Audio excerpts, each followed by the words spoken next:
છેલ્લા 23 વર્ષથી દર વર્ષે 400 ઉપરાંત કિલોમીટરની પદયાત્રા કરી રાજકોટનો સંઘ અંબાજી આવી અને મા અંબાના ચરણોમાં શીશ નમાવે છે। આ વર્ષે પણ આ સંઘ અંબાજી પહોંચતા અંબાજી મંદિર ટ્રસ્ટ દ્વારા તેમનું સ્વાગત કરાયું હતું।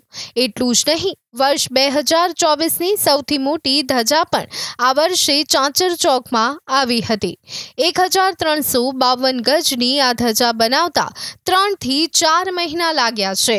1100 સભ્યો છેલ્લા 25 વર્ષથી ધજા લઈને અહીં આવે છે। ટ્રેડિશનલ ડ્રેસમાં આવેલા રાજકોટના સંઘના પદયાત્રીઓએ ચાચર ચોકમાં ગરબા કર્યા અને તલવારબાજી પણ કરી હતી। આ સંઘ પદયાત્રાની શરૂઆત થઈ ત્યારે ડ્રેસ કોડ વગર નીકળતો હતો, પરંતુ તેમના ગુરુજીના આશીર્વાદ અને મા અંબાના આશીર્વાદ બાદ હવે સંઘના તમામ લોકો ટ્રેડિશનલ ડ્રેસ ધારણ કરે છે।